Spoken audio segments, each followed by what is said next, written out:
Good evening, and welcome to another episode of The Fire Caves, a Star Trek Deep Space Nine podcast. I'm one of your hosts, Perry. I'm your host, David.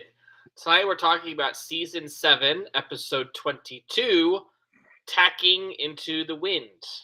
Before we continue, you can find us on Facebook, Spotify, Apple Podcasts, and YouTube as The Fire Caves, a Star Trek Deep Space Nine podcast. That's correct, and as I say every single week, you should find us, follow us, because we're great, we're awesome, we're a good time, and we're running out of time for you to find us and follow us because we've only got 3 episodes left to finish up at least the Deep Space Nine part of our show. If we are going to continue and do anything else, we still haven't decided. And I guess we should really kind of get on that decision making at some point, but we'll see. We'll see how things go. As David said tonight, we are talking about the episode Tacking into the Wind. Great episode. Lots of stuff happening here to set us up for these final 3 episodes, and really just can't wait to get in it. But as always, I like to do a little bit of a weekly check in here. So, David, how has your week been? Good. Business up again, which is nice. I finished Oliver Twist, so finished that. It was kind of fun finishing up Oliver Twist because now that I've read a few Dickens stories, you can kind of feel his way of doing storytelling, especially in comparing it to A Tale of Two Cities. There's a mystery that's kind of underlying all of everything that's happening in both stories. What happened in the past, and the explanation comes out, in a kind of direct expository manner. But yeah, fun story. I can see why people why it's a popular tale. But I didn't pick up anything else after that for now because one of the job opportunity I'm most interested in exploring after ending things with my current company requires some training beforehand. And so instead of spending that time reading at work, I'm trying to spend it doing this training instead. So for the next little bit, I probably won't be reading much. Other than I have been reading short little snippets each day from Edward Gibbon's The Fall and Decline of the Roman Empire, because it's such an ancient text. Well, not ancient, but it's an older English text, so it's harder to get to the language a bit. The history is a bit hard to kind of get into, so I just read a little bit every day, just to get his perspective on the history of the Roman Empire. But yeah, so not very detailed. I was with my niece. Yeah, yesterday my niece got baptized at church, so the family all came in and we all saw that, and then I was spending time with them today. It was fun to spend time with them. But yeah, other than that, not much else going on. How about you? Kind of the same. I've been doing just a lot of work lately, spending time with family as well, just trying to, you know, with school now kicking back up and schedules changing and everything else, it's been kind of hard for us to, kind of maintain, get ourselves, together like we were used to, but that's, that's life. That's okay.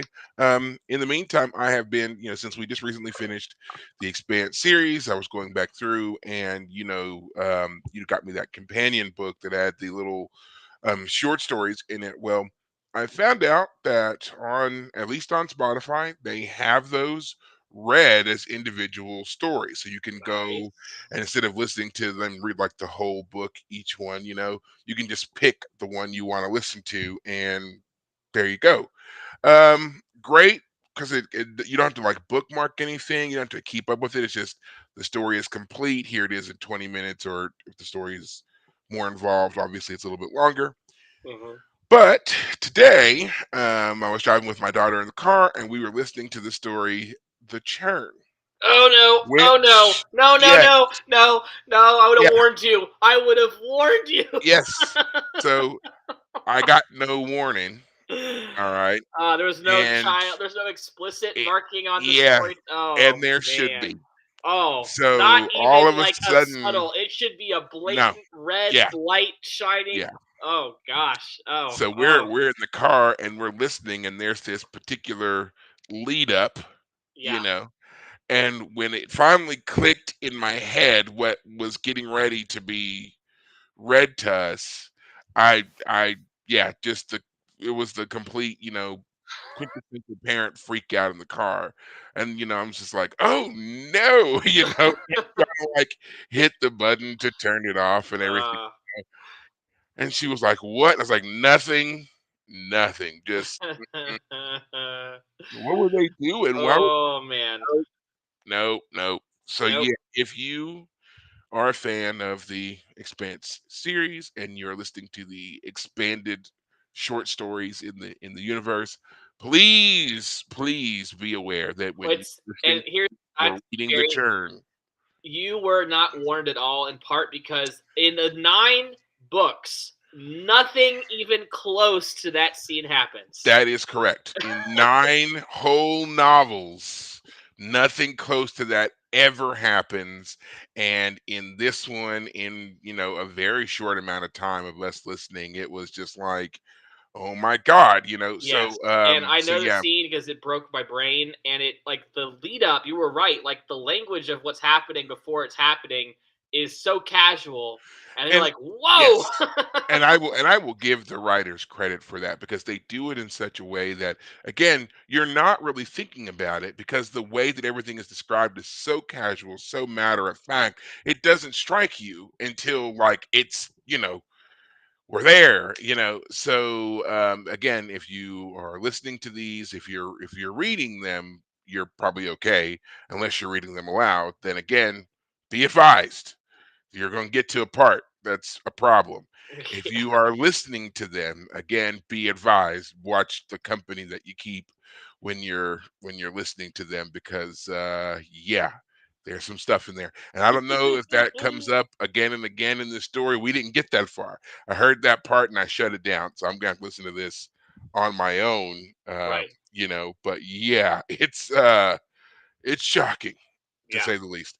The other thing I have been reading, also Expanse related, is this book, The Expanse and Philosophy. This is the companion, basically, to the TV show, not the book series. It's very important to understand because, as people who have just read the book series, you may be looking for certain references. They're not in here. Okay. They make direct references to the television show, to the actors, to the cinematography, all these things which are just show related. Even a couple of changes, they do like obliquely mention the books because there were like a couple of changes that are made that fit a certain thing. But this has been great. Like, there's so many great pieces in here that I have pulled out and just been like, that was a great line and like a great way to kind of like summarize what was going on, what happened, and maybe like kind of giving you a kind of peek into a philosophy that could apply to something. Now, whether or not the actual authors of the Expanse series did that kind of a deep dive, and were aware of these things when writing the book, that's not really evident. Um, we would like to say, sure, they were aware of some of these things, but I feel like if they were aware of all the stuff that's mentioned in this, those Mhm. books would be twice as long, if not longer, than Yeah. what they were. And because there's a lot of heavy stuff from different philosophies Mhm. in here. So yeah, don't take this as like some kind of weird like mission statement, and you've got to be, if you're a writer and you've got to be this deep in order to write a story. I don't think that's necessary. So but it's still a great thing to read and understand. Right. So Yeah, that's the definitely check these out. Blackwell Philosophy Pop Culture Yes, series. there are several of these apparently for different series. We have another one that we're going to be checking out later on, which is, of course, the Star Trek one. And there's actually two of these, which we're going to get the other one, of course. But right now, I'm trying to make my way all the way through this one first Yeah. before I get it. Oh, pay no attention. That's not a real dollar. I'm not that rich, and I'm walking around here with a dollar bookmark. It's not real. It's just yeah. So. Um, I could buy you a bookmark, Perry, if you need one. no, no, I've got one. It's a dollar. Okay, so but yeah, this is what I've been doing. This and working on models again. Nice. As Nice. new bits and stuff come in.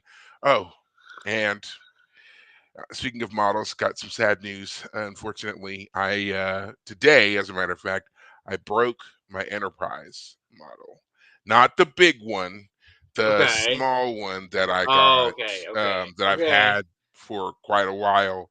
I broke it. I accidentally knocked it off my desk, and I've got hardwood floors, and It it, shattered a bit. yeah, it not a bit. Ah. It shattered. It was just like awful. Ah. There's no fixing it. I was Ah. heartbroken. I've had that thing for I got it just before my daughter was born, like almost like Ah. maybe like 2 to 3 weeks before she was born, and Right. I've had it all this time, and now it died a very violent death on, on the floor. So, Yeah. Ah. but you know what?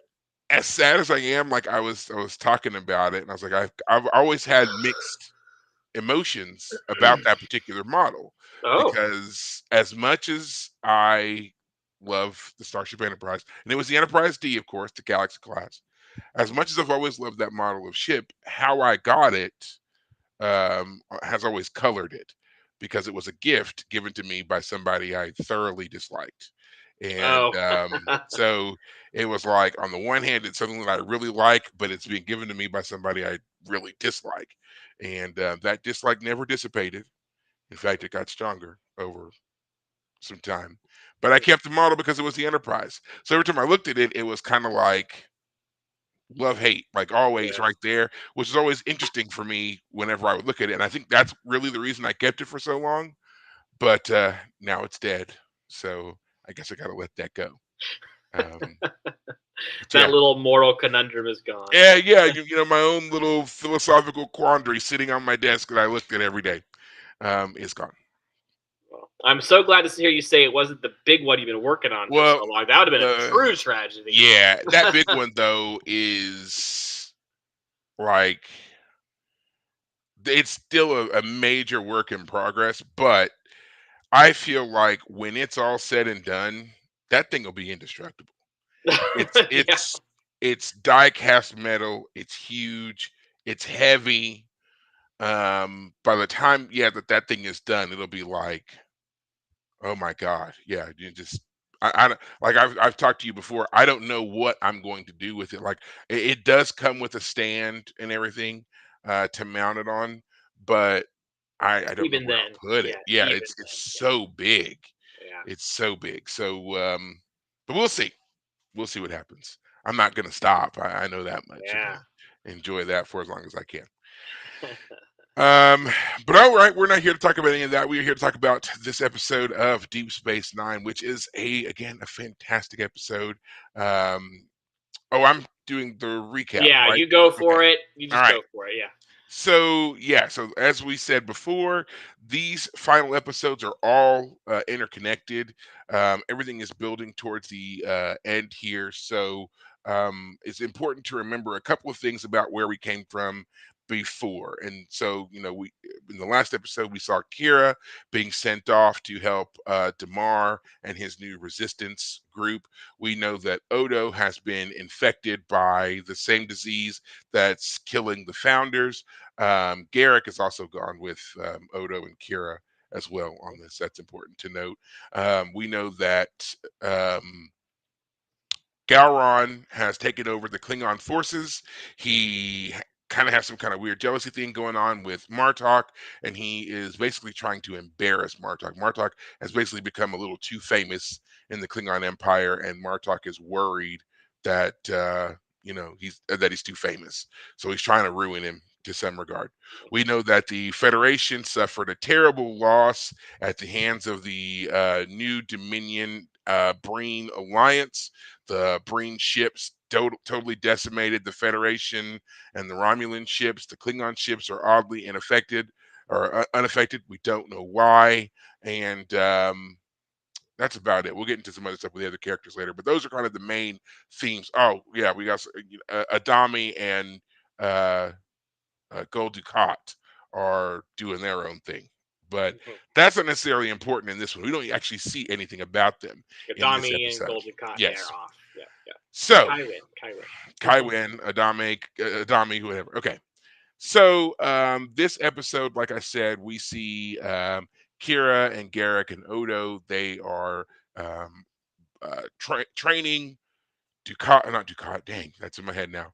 Training Damar's soldiers, resistance soldiers, to be effective resistance fighters. They've bombed or planted bombs on a couple of Jem'Hadar ships, but the bombs don't go off the way that they're supposed to. And Kira is telling them, "Hey, you need to do this stuff right." And they're like, "Well, the mission was a success. What does it matter?" And like, well, it was a success because you got lucky. If the Jem'Hadar hadn't been lax in this or that, they would have caught you, and then this would have sucked. So do as I say. Um, Damar's friend and kind of right hand man, Gul Rusat, is causing a lot of problems. He really doesn't like Kira. He's got this whole, we're taking orders from a Bajoran woman. This is a Cardassian affair. She needs to, go on somewhere. And he keeps pushing her, goading her, trying to get her to, react, and she's doing a pretty good job of maintaining some restraint. Meanwhile, Odo has been helping out with his shapeshifting abilities, kind of helping them carry out strikes and stuff, but it's taking its toll on him. He's been hiding his condition from Kira for a while now, but even we see in the opening scene, he goes to rest, and we see the true state that he's in when he's not trying to hold back anymore. Garrick walks in on him, as a matter of fact, to show us his true state, and we see he's deteriorating rapidly. Yeah. Turns out that the more he shape shifts, the quicker his condition accelerates. So really, when he should be stopping, he's not. Right. He also tells Garrick not to tell Kira. He doesn't want her to know. Kira goes on planning some other strikes. They're going to use Odo for another strike, but Garrick's like, "Look, I know he didn't want me to tell you, but I feel like I've gotta." Right. And he tells her, and she's like, "Yeah, I know." He's like, "What?" And he's like, "Yeah, I already knew. He's been hiding it from me, but I love him. I know this is what he wants to do, so I'm gonna let him keep pretending like he's protecting me, so that he can have the grace and dignity that he wants." Right. They go on another mission. This mission is to a shipyard where they're going to attempt to capture a Jem'Hadar ship, one that has the Breen device installed on it, so they can get that back to the Federation, and hopefully the Federation can reverse engineer the weapon. Right. They do the whole hey, we're loyal Cardassian officers, and we've captured a Federation spy, and we're gonna bring her in, and you guys can do your interrogation thing. Um, they make it onto the ship. They confront the Vorta that's in charge and the Jem'Hadar that are in charge. Odo impersonates the female changeling in order to get them weapons, which they use to then kill everybody on the bridge. They secure the bridge of the Dominion ship, and now they're waiting out their time so they can leave, because it turns out that it was taking them a little bit longer to install the device on this ship than they anticipated. So now they've got to like just wait it out, and it's like 10 minutes. Not even that big of a deal. It's just like cool your jets, whatever. Right. Well, of course, Gul Rusat just can't really do that. He keeps causing more and more problems. Now, it's important to note he and Kira did have a little bit of a confrontation early on.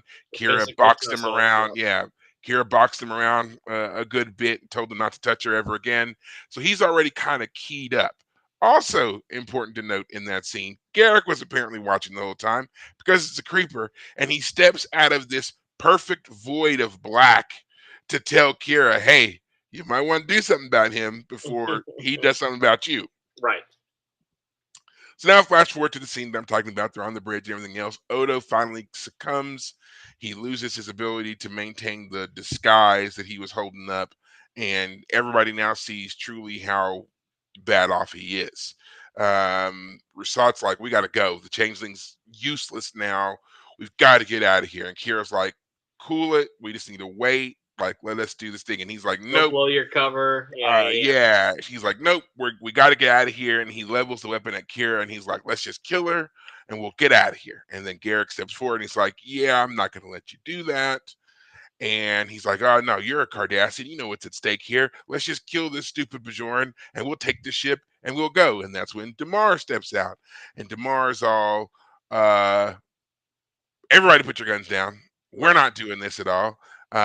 But they kind of have that weird Mexican standoff, to which, Russo's like, "Look, Damar, I know, I get it.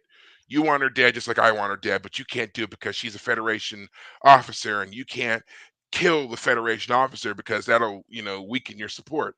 I'll do it for you. Don't worry about it. We'll make this work. Ultimately, Damar is the one who kills Rousseau or Rousseau, however you want to pronounce his name, and they decide that it's time to move on. Right.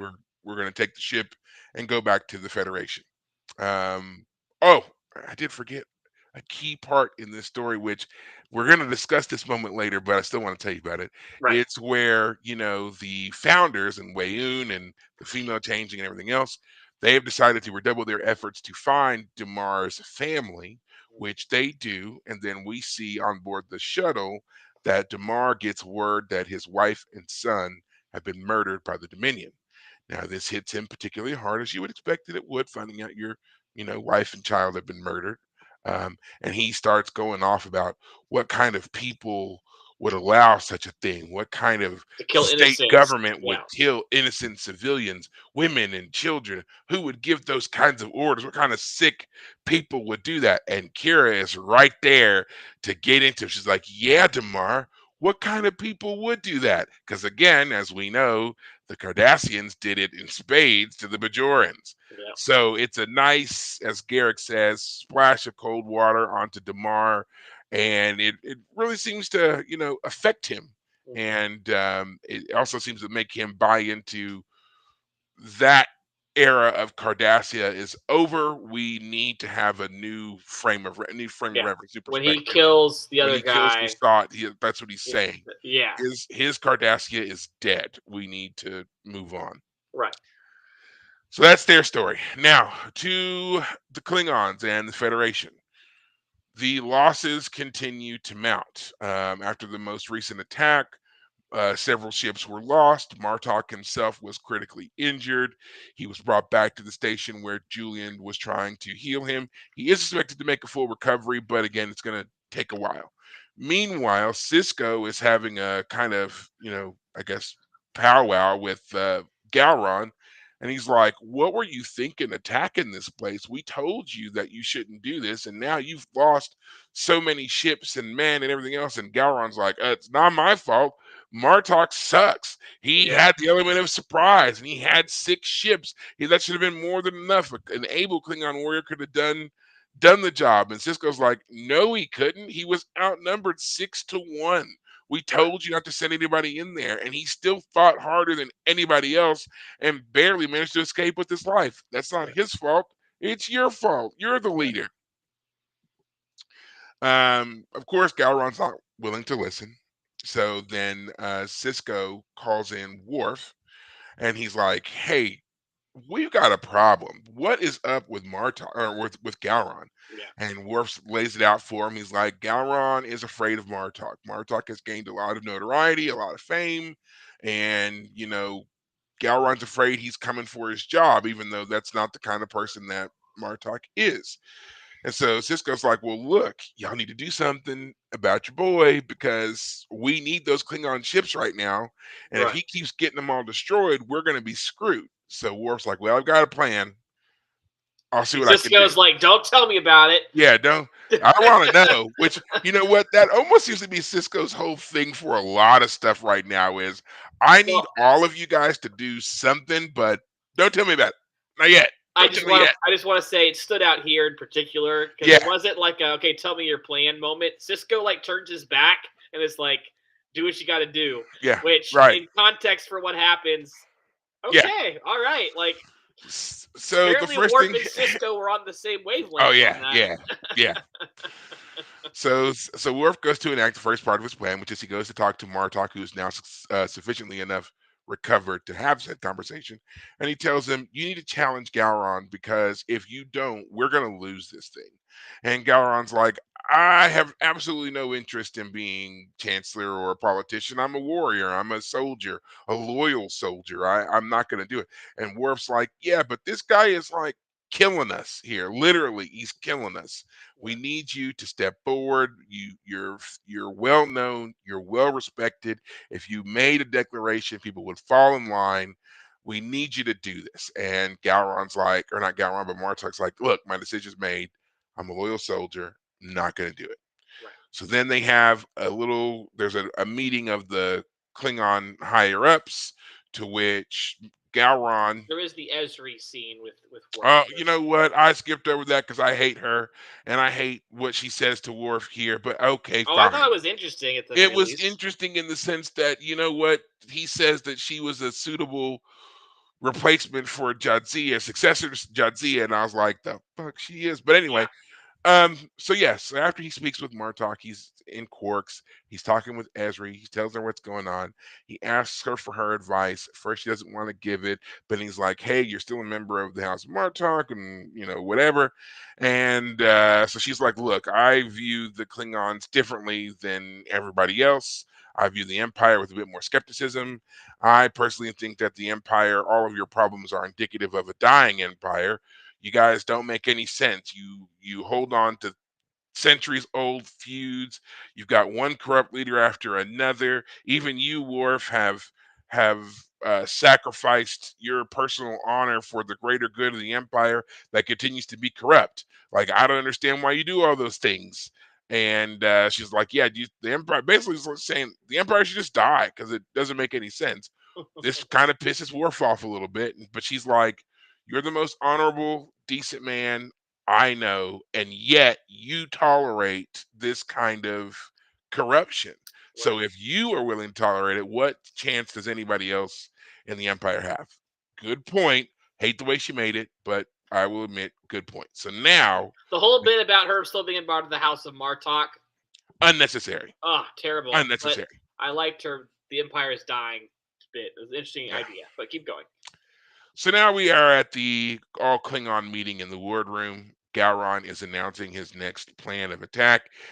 Whatever the name of the place is that he selected, is apparently like the heart of the Cardassian Defense Force. The entire 12th Order, as Martok says, is there at this location. So it's like, it seems like a lot of ships are going to be there. And Martok's like, "Yeah, you'll just take 15 ships. You'll go over there with the element of surprise. You'll shake them up a little bit, and then we'll swoop in and do a little cleanup, and you know that'll be it."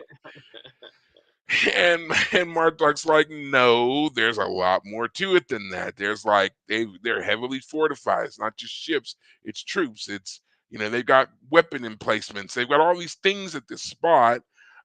That's a suicide mission basically." Right. And Gowron's like, "Nope. If you're a decent soldier, you could do it. I guess it might be time for you to retire." So, which of course, you know, Martok's hackles get raised, and he's like, Okay, fine, I'll do it." And if only for, like, it's almost like he's saying, if only so that my death will show you that you were wrong. But Right. whatever. Well, Worf is not going to take this. So Worf now challenges Marta or Gowron, and he says, "You are an idiot. Dishonorable. You're leading us down a path of sure defeat. You're doing this to serve your own ends. You are not thinking of your people, and I will not have it." Gowron's like, "No one gives a shit what you said, boy. You're wearing that kid's uniform from the Federation. Sit down. Yeah. Get out of my meeting." And so Worf then does the symbolic, takes off the combat, tosses it down. "What I say now, I say as a member of the House of Martok," very mafioso esque. Yep. And then he straight up calls Gowron out. Gowron says there can only be one response to this. They walk over to some conveniently hanging bat'leths in the Federation wardroom on the Cardassian station. Whatever. Take him down, start to fight. The fight really seems to be going Martok's way. I'm like, man, not Gowron. Martok, Gowron. I don't know why I keep doing that. The fight really does seem to be going dang Gowron's way. And I mean, Worf scores some moves here and there, but Gowron really kind of takes it to him. In fact, at one point he breaks Worf's bat'leth. Worf's got two little pieces of it that he's trying to defend with, and even then it's not enough. Gowron is able to throw him through a glass display. Which again, why is there a glass display in the middle of this room? Doesn't make any sense. And then here comes Gowron over the table to do the finishing blow on Worf, and Worf's able to get him right in the gut from the floor, which kills Gowron. Kills Um, Gowron. he kills Gowron is Gowron. dead. Gowron is no more. Worf now becomes the de facto leader of the Klingon people for all of 30 seconds, just long enough for him to make a grand speech about there needs to be a certain kind of person to be leader, and it can only really be one person, and that is Martok. And he bestows the heavy jacket of leadership upon Martok, who kind of sort of accepts. He doesn't say it, but he doesn't throw the jacket off either. He does So smile, like, yeah, oh, it seems like he's okay with it now that Worf is the one who has bestowed it upon him. right. So now we have a new Chancellor Martok.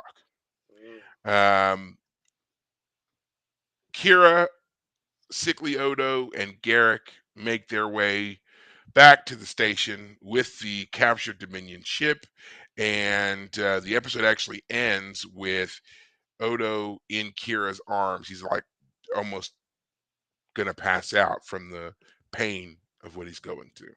But that is essentially this episode. We are going to talk about different points here and there, but that's it. If you want to, and you should, go back and watch this, and then it's very hard to not watch the next one. At least for me, every time that I turn on, I'm so into this part of the story, I just want to see the next one. So It's yeah, funny we're because getting there. I've watched the episodes on your account on Paramount Plus, and I have noticed though Perry's got a little ahead of our show here. He's definitely into it. Can't help it. I keep trying to stop myself, but it's like it gets so good. Yeah. And I'm noticing all these different things. I mean, it's been a while since I've watched these. I've told you before, I never like when I do a rewatch, I typically stop after season 6. I don't even get into season 7. And this is like the first time that I've watched season 7 in a long, long time. So I'm noticing a lot of different things now, and it's really cool to Right. go through. Right. But first time viewer David, what did you think of this episode? Yeah. A lot of good stuff. I'll start with this. I am so surprised they killed Gowron. Gowron is a character who has felt like a good guy for a while. Like, I mean, heck, it was what, season 5 that they pretend to be Klingons, and Gowron is hosting that ceremony, and we think Martok we find out Martok is actually a changeling, and The is Order about of the the real. Batleth. Yeah, like Gowron is like Worf Gowron. as I've Go ahead. always done compared them this way. Worf is as close to an idealized Klingon as we'll ever get. He Sure. studied Klingon culture from afar. He didn't really get to partake in it growing up. We know he had some experience growing up, but we also know that he was raised from a young age by humans. Right. So a lot of what he did was from afar. That's why his sense of honor, duty, nobility, and everything else seems to be a couple of steps above what we see other Klingons actually employ. Right. To that end, that's why I say Gowron is more like the epitome of a contemporary Klingon, a Sure. lived, experienced Klingon. Yeah. And he's very much devoted to his people and to their ideals. He might not be the smartest tactician like Martok is, but he is very much dedicated to the independence of his people, not relying on treaties or whatever to expand the Klingon borders. He's just quintessential Klingon to me. So those are Right. the differences between those two. Yeah, no, that definitely makes sense. I guess what I'm getting at is like, since Gowron was introduced way back on TNG as the guy we prefer to be Chancellor versus the Duras brothers being corrupt and the ones that had done all that crap to Worf's family, like Gowron, even when there's when the Klingons attacked the Deep Space Nine, and was it season 4 or whatever, Yeah. way back when, all of that stuff, like you felt like the Klingons, Galron embodies the Klingons in the sense that they are supposed to be allies, supposed to be friends, but when they turn antagonistic, they're a great threat to us. But Galron was always the guy that you were like, all I need to do is convince him. Yeah, he's the quintessential Klingon, but he's not an enemy in the sense of like like a Romulan or the Dominion. Like Right. you have to know how to convince Klingons Yeah, in the Klingon way. that's correct. So Like when you're talking about, for example, when the Klingons wanted to attack the Federation the first time, and that was in season 4 when Worf uh, first joins Deep Space Nine. Remember, the reason that they were doing that was because they had been monitoring the situation in Cardassia. They didn't like what was going on Cardassia Prime, and were like, this is our opportunity. We're gonna go over there. We're gonna take over. right. And Cisco and the Federation was like, we really wouldn't like that, but we can't interfere. Right. But they interfered anyway, which is what brought the wrath of the Klingons down upon the station. Well, it was, Um, the Klingons kind of forced the Federation hand, but yes, you're totally right. Yeah. well, no, the Klingons didn't really force their hand, because think about it. Because what they did in that situation was, again, they had decided they were going to go because the Cardassian people were going through their own civil war, basically. And the not the Federation, but the Klingons had basically made an assessment and said, if there's any threat to the stability of the Alpha Quadrant, it's going to come from over there. So while they're having their whole political upheaval, we're going to go over there and we're going to take over. We're going to squash all of this, and then things will be peaceful again under Klingon rule and influence. Right. Now, the Federation was like, we don't really like that, but we can't get involved in these affairs. We don't do that.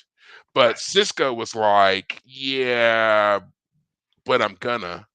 And so he went over to the Cardassian side and he rescued the leaders of the Cardassian government at the time. Right. And so he brought the leaders back to the station, and Gowron and them knew they were there at the station, so they came to the station and they were like, surrender them to us. Right. And Cisco was like, yeah, no, not going to do that at all.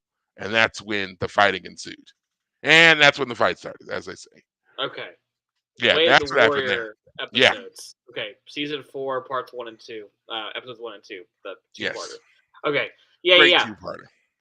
Yeah. Well, going back to Galron, what I'm getting at is that instead of Worf somehow getting Galron off, like he tells Martok, I want you to go fight him and take possession of take control, and Martok's like, no, I'm not going to do that. It's dishonorable. Instead of Worf going off and like trying to convince Galron because he is the quintessential Klingon versus the idealistic Klingon, it turns into an actual fight, which is also curious because it's basically when he says, I'm a member of the House of Martok, well, that usually means that you got to listen to the leader of the House of Martok who just said no. Like, anyway, my point is that I'm surprised that Galron was killed. There's a weird power dynamic when it comes to families in Klingon society. So yeah, you would think that Worf would have to listen to Martok, as he's been embraced as a brother and member of the family, but Martok is still head of house. Right. But Worf still maintains his own autonomy because he was invited into the family. And so I think it's one of those things where he can, as much as the family has the right to invite him or revoke him, Worf can also willingly do it. Now he doesn't do it here, but he still maintains some autonomy to act as his own agent. Okay. They don't really explain all of that stuff, but there is a certain bit of the dynamic that allows Worf to do what he did without there being any issue within the family.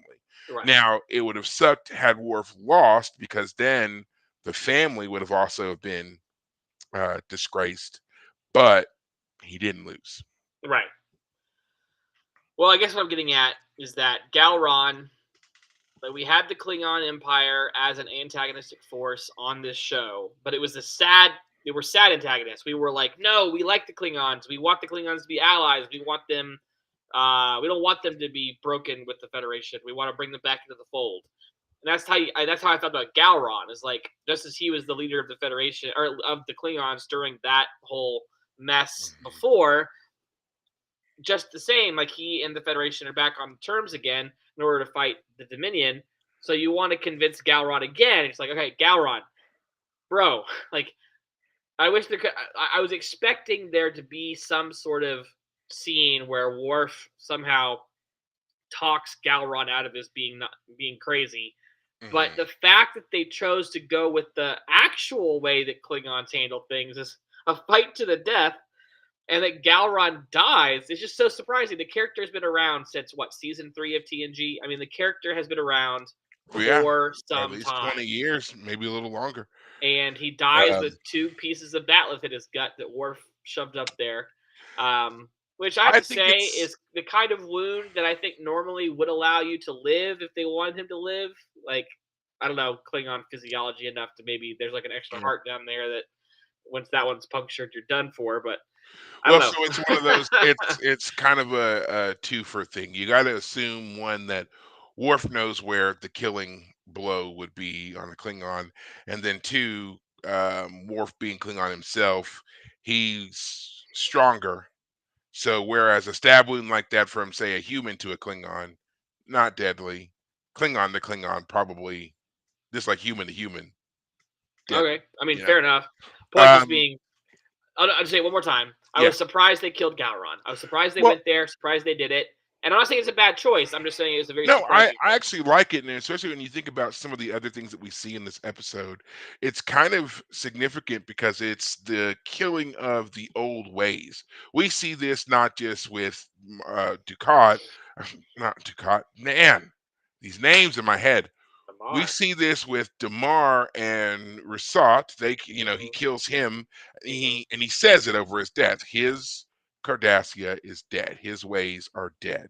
We Right. are moving on. We're doing something new. We see the same thing here with Gowron. Gowron he's wild. He's being crazy and unpredictable. He's all about the glory days of the Klingons and the way that they fight, and the way they attack things, and so forth. And no true Klingon warrior could ever be defeated because we are superior in this way. Whereas Martok is a strategist, is a tactician, is one who kind of has that ability to see the whole board and know how to effectively deploy his ships and his troops, and that's why he's so successful, and that's why they keep winning. And so it's like you're being presented with two very different mindsets here, one clearly more successful than the other. And not only is Martok more of a tactician than Gowron is, he's also a better politician, which is funny because he says he doesn't want to be a politician.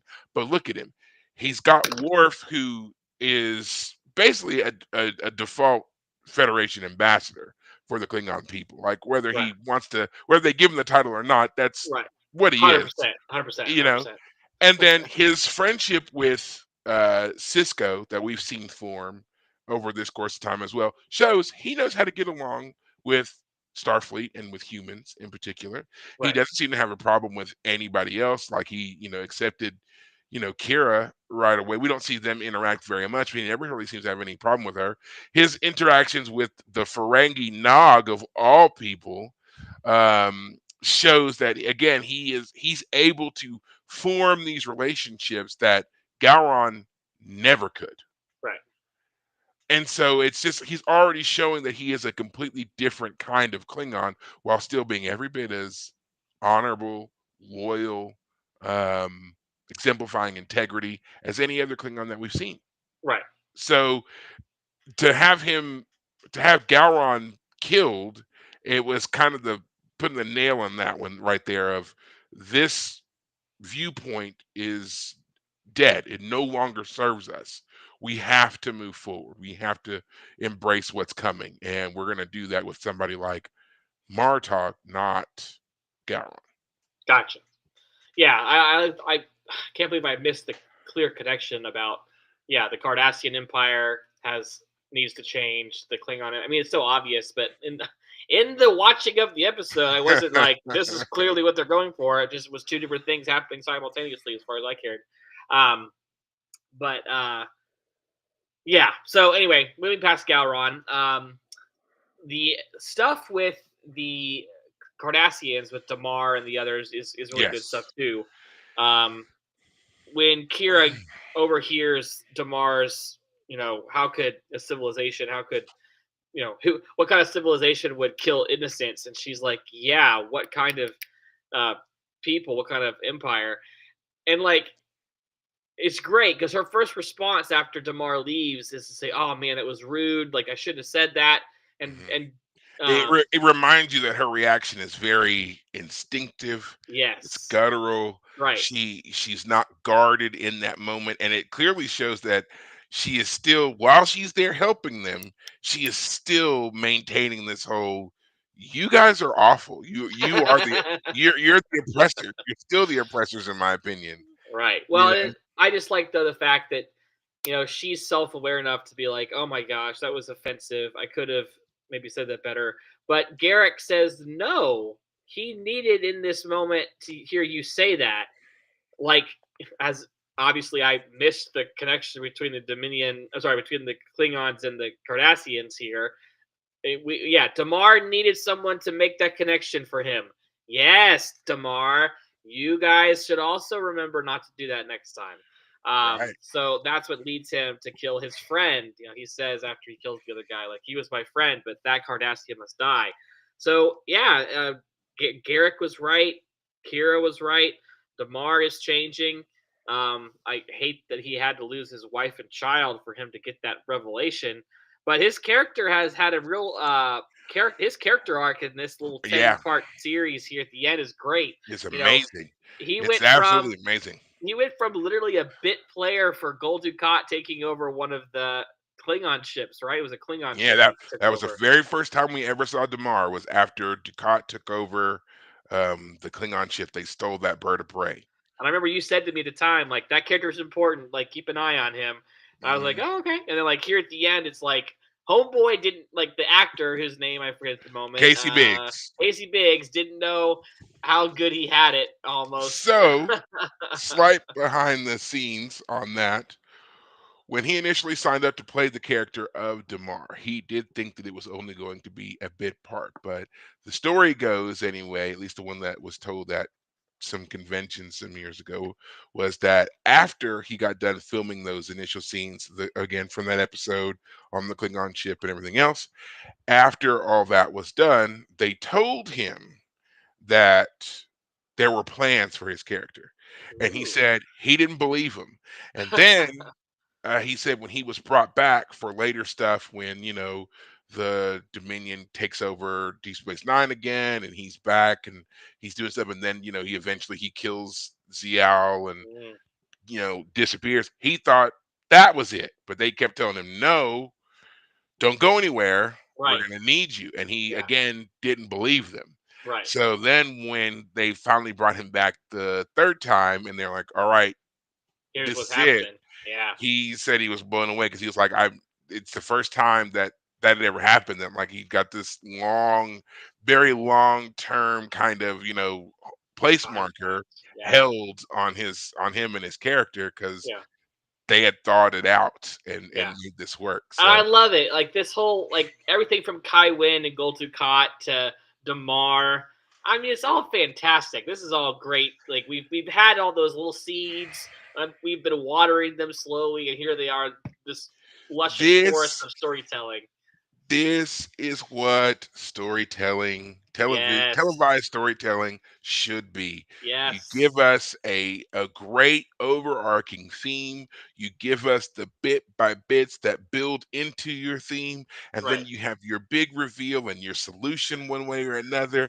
And it's a cathartic process for all involved. We loved the roller coaster that you took us on, the surprises, the reversals, the all those things, but it all fit into this thing that we knew was coming.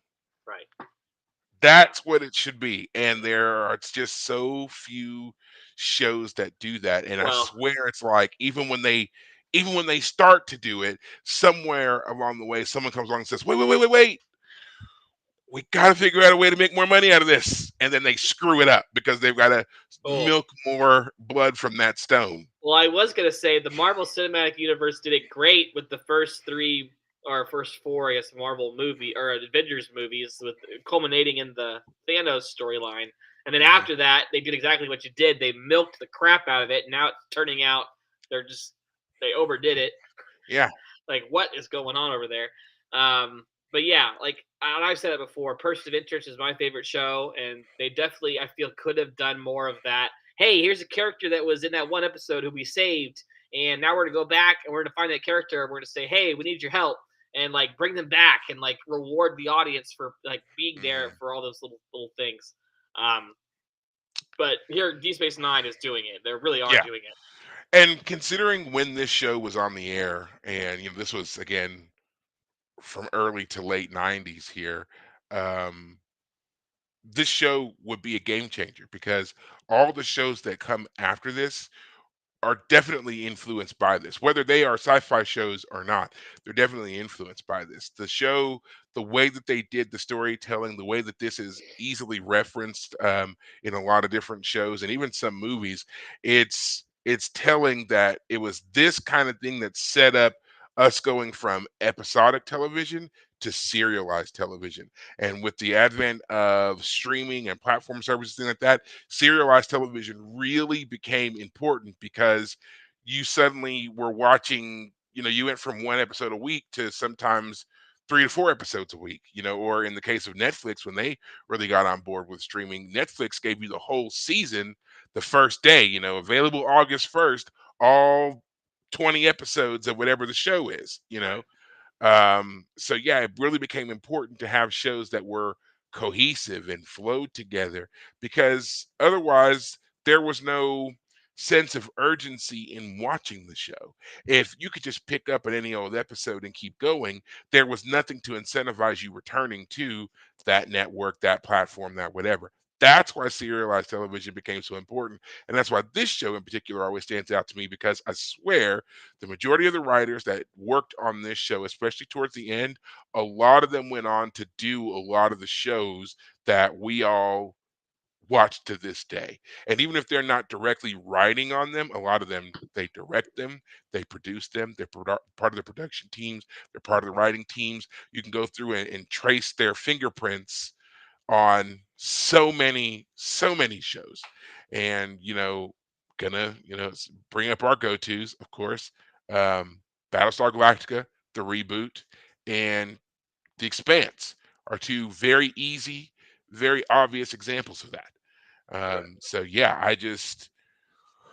I love the way that they do this story here, and I'm wishing more shows would get on board with it beyond just sci-fi shows. There could be a Right. lot of, like, I'd love to see a cop drama that gave us kind of a serialized take Hmm. on a story. I thought we were going to get one in that show, Mind Hunters. Did you ever watch that? I've heard it was good, but It I was fantastic. Uh, Brief synopsis. Basically, it's set in the '60s. These guys are opening up the very first behavioral psychology unit for the FBI.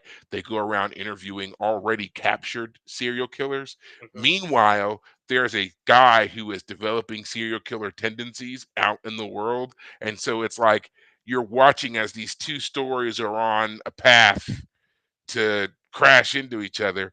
But the show ended before we got to all that. But the lead up was great. And I wish they would bring that one back. But I already know they're not going to. It's been like 4 years. So at this point it's not gonna happen. Right. But yeah, like stuff like that would be great. Um Yeah, totally. but now we do have to turn our attention not just to Damar and Kira, but also Odo and what's going on with him. We know that his sickness is accelerating because he has been shape-shifting more and more. What do you think of him hiding his condition from Kira? Is as a person, when you're in a relationship with somebody, do you feel like you have an obligation to tell them these kinds of things about you? Should you be able to hide that? I do think that healthy relationships do share those things, and I do think that this is an example of honestly, not that the Kira Odo relationship is weak. In fact, Kira knowing that what Odo is doing is proof that this relationship actually does have something going for it. She does she has something going with Odo because she noticed those things about him. It's more that Odo is unfortunately still the kind of naive one, still the kind of immature one, in that he's trying to show off in a sense for Kira, not show off in a peacocky way, but in a I won't let you see my vulnerability way, which has always been the concern there. But this is a great moment for them as a couple, for them as even just two people. I mean, she knows what's going on. She's allowing him to keep up his facade. And as soon as it's revealed that he can't hold back anymore, and gosh, man, they did a great job of making him look terrible. His Yeah, they prosthetics, did. oh my Yeah, they gosh, did. he looked terrible. He looked horrible. Um, Especially his shirt, like they did something to his shirt, like tore it up. Like I don't know what they did. He looks fantastically terrible. um, so yeah, it's a great moment. I like the fact that they're saying that the reason he's suddenly deteriorating, reason he wasn't deteriorating, it seemed like the female changeling is because he wasn't doing all those shape shifting. As that other changeling a couple episodes ago was saying, that other one of the 100 that didn't know about the founders, you know, he hadn't been changing because he was in a relationship with Kira. So he had effectively neutralized the disease by not being shapeshifting all the time. But Mhm. now that he's gone on overdrive for these, spy missions, it makes sense that he has, caused himself to suffer the disease way more than anyone else. Like the female changeling probably doesn't need to change, so she can hold off the effects simply by not changing as much as Odo is now. But now it makes sense that he has, he was behind her and how bad it was, and now he's far surpassed her and how bad it is. It was also a fun moment when we didn't realize that it was him as the female changeling. Like it was a great little twist for us Yeah, as for a an brief audience. moment, right? She comes on board and is talking with the Vorta, and she's like, "Oh, I didn't expect you in this sector." And she's like, "You don't need to know my movements," which is a great line. It's exactly how she It would have was responded. perfect. Yeah, the response that we get here, the all of it, I thought was really well Yeah. done for that part. It was like, yeah, I don't tell you what's going on. Like, yeah, she wouldn't. Yep. No, Yep. yeah, Yeah. the arrogance. He played it so well, and then Yeah. that voice is unmistakable. Salome Jens is another one of those actors with a very distinct voice, Yeah. and it always cracks me up when like I hear her in other things or see her or whatever. I mean, it's been a while. Unfortunately, Salome has passed on, Sure. but um, they've used her voice for other stuff. And again, it's just like Sheree Agdashlu. They've got it. You hear it. You know it's them. And they've used her before in Star Trek, as a matter of fact. And so it's like, haha, yeah. In this one, she's all nice, but we know she's that menacing founder. You're not Yeah. fooling me. Yeah, that was a fun scene. The only thing you didn't recap, I remember now in your recap, is that Bashir and O'Brien talk about faking a claim that Bashir had figured out the cure to the disease That in is order correct. to draw in a agent of Section 31 to try and neutralize whatever cure Bashir has. They don't yet move on that plan, but that is They're what they're we kind of debating it.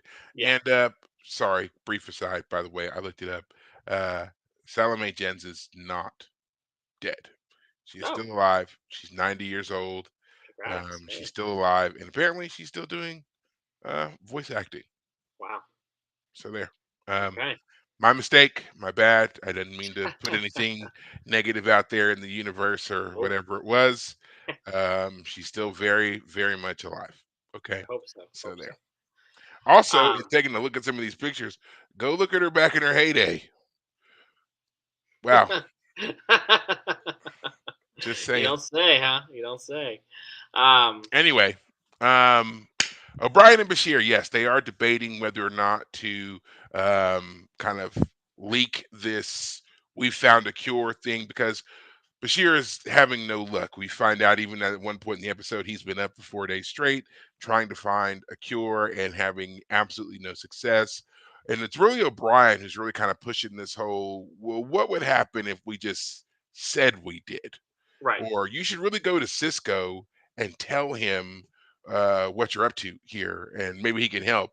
And Julian's just like, no, all that'll happen is Cisco will have to tell Starfleet Command, and then they'll send someone from Section 31 when they get wind of it. They'll send someone here who will probably destroy my research, whatever it is I have done Right. so far. So let's not make it worse. Right. Let's keep them as far away as possible.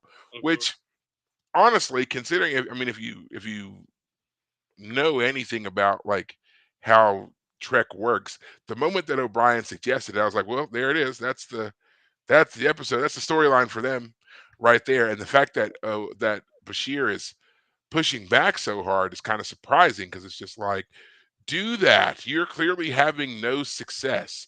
Right. Invite someone, make someone come out here, and maybe they can give you some answers, point you in the right direction. But the fact that he's holding off on it, and again, they still haven't told Cisco anything, is it's kind of like you're shooting yourself in the foot here if Right. you really want to save Odo. Right. Yeah, it's an interesting conundrum for sure, but I like their plot because it makes sense. Yeah, if Section 31 was involved, we would need to somehow bait them to come do something about the situation. Bashir is arguably the person who could figure this out because he's supposed to be the super genius. Um, Hmm. Part of me though wonders. I mean, I don't think the show is misleading us as an audience, but just in terms of the character himself, what part of me wonders if he's overthinking it a little bit. This whole, the Section 31's involved. I mean, we do know that the Federation, that the medical records were faked, but to say that that's all the way due to the fact because of Section 31, like part of me wonders if that's going to be reaching a little too far. But I don't think the show is misleading us about that because we've had, I mean, literally again, the episode that was right before this 9-10 episode arc was the one where Bashir is helping or kind of helping with the Section 31 plot Slow. on the uh, Bellerophon on the yeah, Bellerophon with the Romulans. right, with the Romulans. That's what I was trying to say. So yeah, I don't think they're misleading us with Section 31 being involved, but I'm curious to see what will happen now that Bashir is about to try and do something crazy. I mean, again, it'll I'm curious to see how the female changeling will respond, how the other changelings, if there are other changelings, will respond in the sense that, like, if if they think that he has a cure, are they going to try and steal Bashir away? If they can get to him first, kind of thing. I don't know. There's a lot of stuff we could do with all that plot, but we'll have to find out. Absolutely. Um, Real quick aside, I thought it was funny reading some of the behind the scenes things. Uh-huh. A couple of them that stood out to me. When Michael Dorn read the script for this episode, he immediately went to Michael O'Reilly, Robert O'Reilly, the guy who plays um, Gowron, and apologized for killing him. Also, when they filmed the final death scene for Gowron and he fell over, apparently he decided to just stay dead. So they were all the Klingons and everybody else in the scene there trying to walk out and set people are coming on to move things or whatever else, and he's just laying there, not not moving. And then finally, when he did agree to move, he was demanding that Michael Dorn come and help him, and he was calling for him across the set, yelling for him to come and help him get up. But unfortunately, Michael Dorn had left for the day, so uh, there What? was no help. Get over here! Yeah, And I so love. he's quoted as saying, Robert O'Reilly is quoted as saying, "Typical. Once they kill you, everybody forgets all about you," and he had to get up himself. So I do love the fact that the final confrontation between the two of them, part of it was him saying, "I knew I couldn't trust you." Like, it just their relationship was very fraught. I liked from the that. beginning, their Yeah. relationship, because Duras, the whole all the way back in season 3 of Next Generation, we have Duras and Gowron on the showdown for this um, ascension to the seat of Chancellor. Right. And Gowron doesn't know anybody, and he does know about Worf's discommendation by that time, though. Hmm. And so when he talks to Worf, he's very dismissive of Worf from the beginning. Hmm. And then we see later on, like where they kind of became friends for a Yeah. little bit. Hmm. And then we see where they're not friends Right. again. And then they kind of have this back and forth that happens a lot, when Kern gets involved, Worf's brother, he's like, I know, Gowron, you don't like me, but my brother has got the support that you need, Right. but I'm head of house. So if you want it, you know, Yeah. and then that falls apart, of course. And then we've got more stuff here on Deep Space Nine. So yeah, they constantly have this very contentious back and forth, Yeah. and we even saw them reestablish their friendship on Deep Space Nine for a time Right. until once again Worf had to, and that always seemed to be the thing. It was always Worf having to break faith in a way and step away here. Yeah. So I wonder why they always did that. That did bother me a lot about how they did Worf, and I was glad that they finally gave him a true friend and mentor, and ultimately, family brother Hmm. in Martok. Yeah. And this by this point, Because Martok is definitely beloved. Like you like because yeah, everybody Galron. everybody loves Martok. Yeah, by this point, like Galron has always been a character that he's been on the show for a long time now, but only sporadically. Whereas Martok, he's been on the show for only like 2, maybe 3 seasons, but he's been a regular so Yeah, much of that time that honestly, I mean, are you going to tell me like at this point had Galron or Martok had more screen time? I feel like you know Martok what? I has had more mean, screen time by now. I would almost. Man, that's a good question. Yeah, I think it would go to Martok. Yeah, I think Martok was featured in more episodes. Now, I mean, it gets a little cloudy when you throw in uh next gen stuff, No, I mean but include that. I feel oh, like I Martok. mean, I still, like I said, I think it gets a little cloudy, but I still think Martok um rounds it out. I think he gets more Yeah, because he came I to would us in love to. I'm season sure someone's done the 4. comparison I'm online. sure, Yeah, because he comes to us in season 4. Yeah. Yeah, it's Martok. Now that yeah, I it think has to about it, be. it's I it's really feel like Martok it has to be. Yeah, because we were introduced to um Gowron in season 3 of Next Generation. He right, had a 3 episode run there. Then we don't see him again until season 5 of Next Generation, and it's again another 3 episode run. And then he comes back again in um I think it's season 6.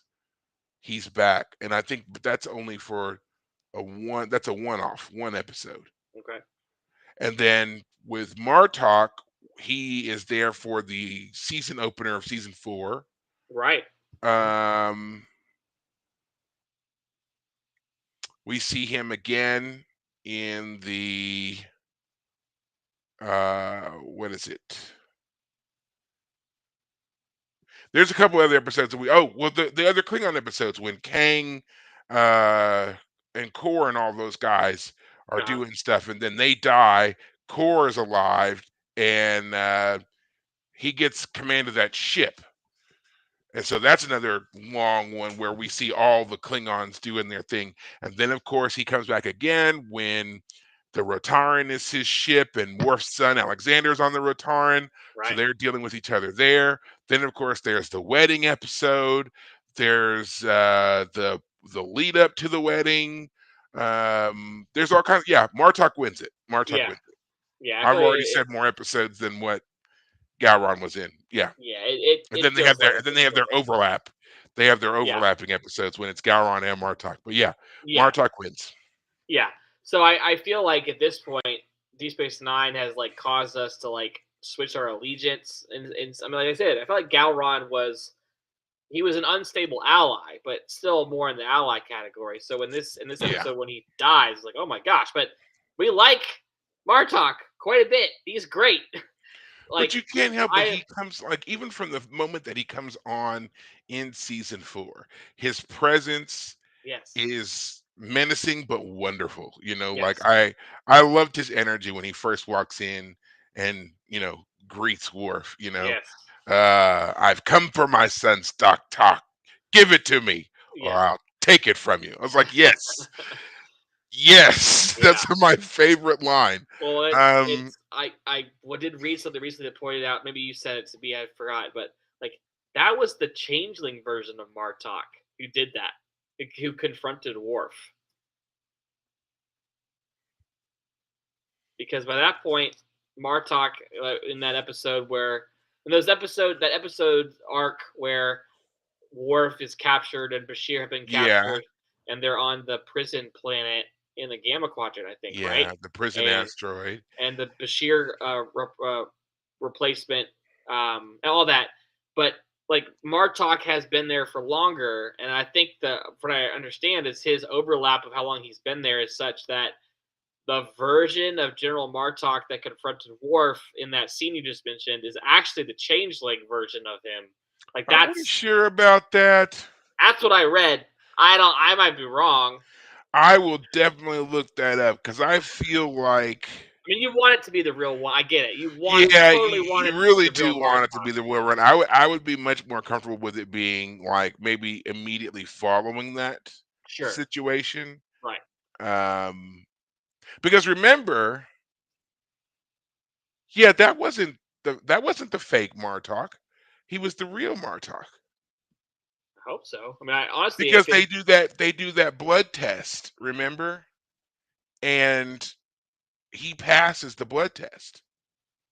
does he, Yeah. okay. I have to say that little plot point has been quietly forgotten. Yeah, that's because he goes and he wants to talk to Cisco, but before he and Cisco talk, he's like, "We got to do the test," and he pulls out his blade and he cuts his hand, and the blood drips down on the table, and then Cisco does it, and Kira does it, and he smears the blood to make sure there's no gooey bits in there, and then Right. he tells them the reason that they're there, which is there's something going on over here in Cardassian space, the upheaval. We're gonna go over there and we're gonna sort it out one way or another. Okay. Yeah, All that's right. that. Well, Yeah. So now immediately following that, considering their whole because even then when Cisco goes and rescues the Cardassians, he even makes them stop for blood screening. So he said, just in case the Klingons are correct, make sure that we have all these people undergo blood screenings. So yeah, that was there. He couldn't have been a changeling then, okay. All but right. it could All have right. happened immediately after that, though, Okay. Okay. All right. Fair enough. Fair enough. and we I just didn't mean, know it. I don't know where I read it that someone said that, so I might have just read the wrong thing. But Yeah. anyway, point being is that Bartok has been on the show for long enough that our loyalty to him is such that we want him to like when Worf goes to him and says, "Hey, like you'd be the better leader."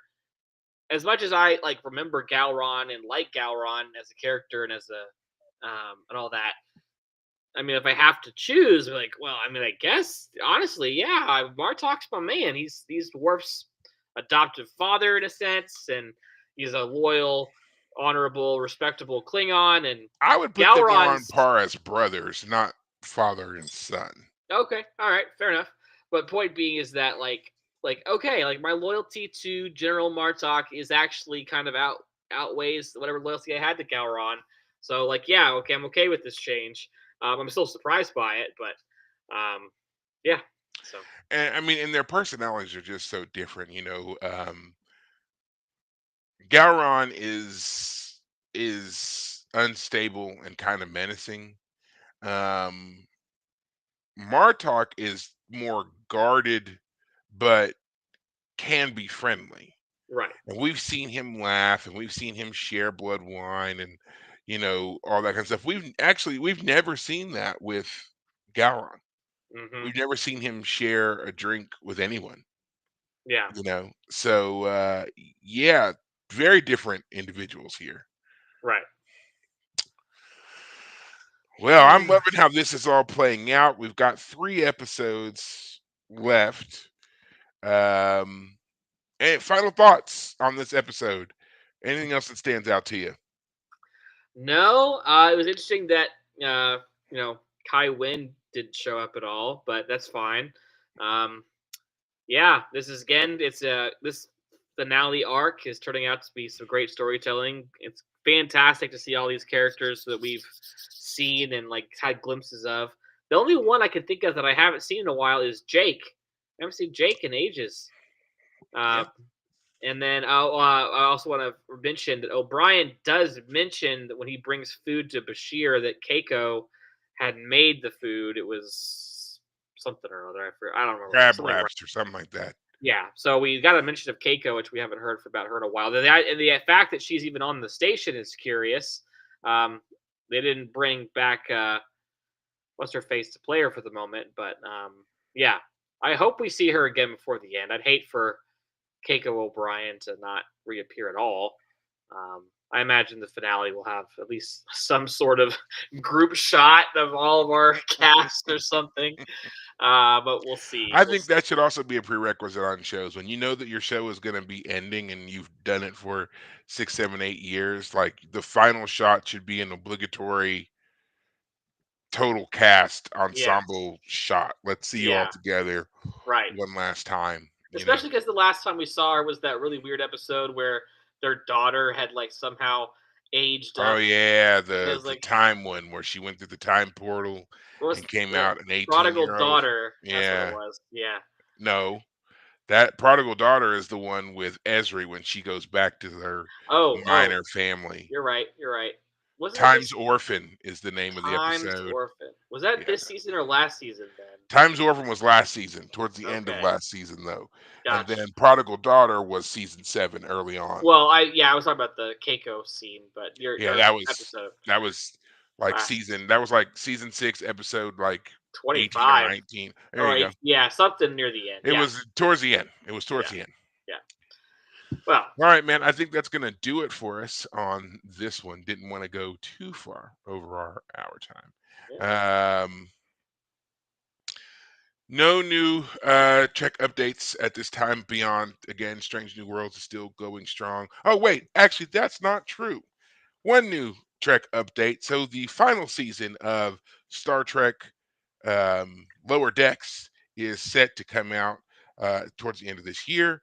And already they are talking about the potential cameos in the final season.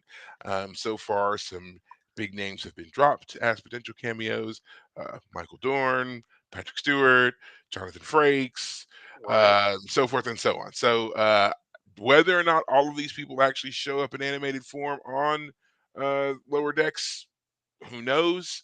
I think it'd be interesting to see like an animated version of all of our characters, but that would be, stretching it quite a lot to get everybody, in for the final part of this particular show. And it Right. would take away from what that show was in its own right.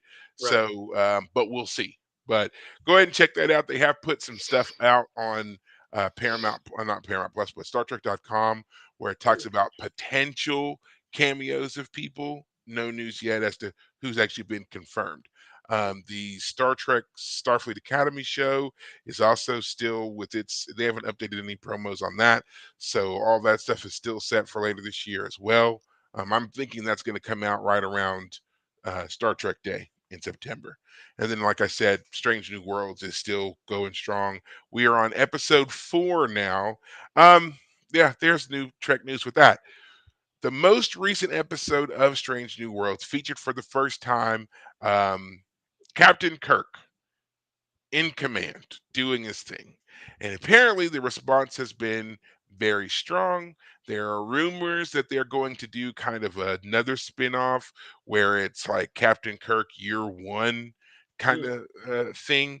Now, I don't agree with this. I think that really what they could do, and it would be an interesting take, in my opinion, is if they just went ahead and said that they were going to do Star Trek like the original series, Just only update it yeah, somehow. like an updated version. So think of it this way, okay? And just hear me out on this, guys.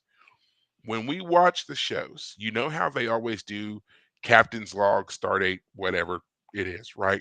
So it tells us what that particular day or however the start dates work. Let's just say that they're talking about that particular week, right? Well, then the next time they do a star date, it's like the next week, or it's at least further down in the timeline. We don't know precisely when it is. We just know that last week it was this date, and this week when we're watching the episode, it's this week, right? Or Right. it's this time. There's so many dates in between there So you that could things fill in could have those gaps. happened. So, right, you can fill in the gaps and not ruin the show that you already had from back in the 60s. You just need to go back through the 60s show, write down all the star dates basically and what happened, and make sure that everything you film is in between those Those. dates. That way you don't throw off the show that you've got. You're just filling it in.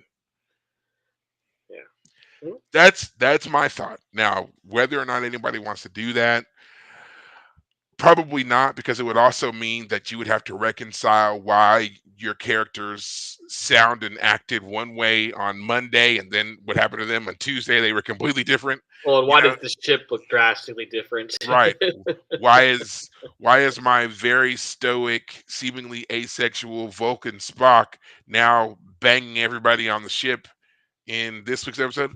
I don't know. Like, they have a lot of problems if they were to do it that way. But I'm just saying it would be a way of not having to erase what came before, which is always a problem whenever you start to do these kind of reboots and reimaginings and alternate universes and all that other kind of stuff. You run the risk of messing that stuff up. And that's what got us here in the first place. So rather than erasing it, you've got to figure out a way to still make it work for you. And that was just the first thing I ever came up with on that. So there you go.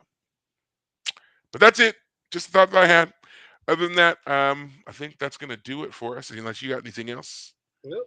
Nope. All right, guys. Well, tune back in for the last few episodes of our show in regards to Star Trek Deep Space Nine. Of course, if you want to pick up any of the books that we have been talking about, reading any of this, pretty much get all mine on Amazon. So go there, get them. And no, we're not endorsed by Amazon anyway, so don't worry about that. Just go get the stuff.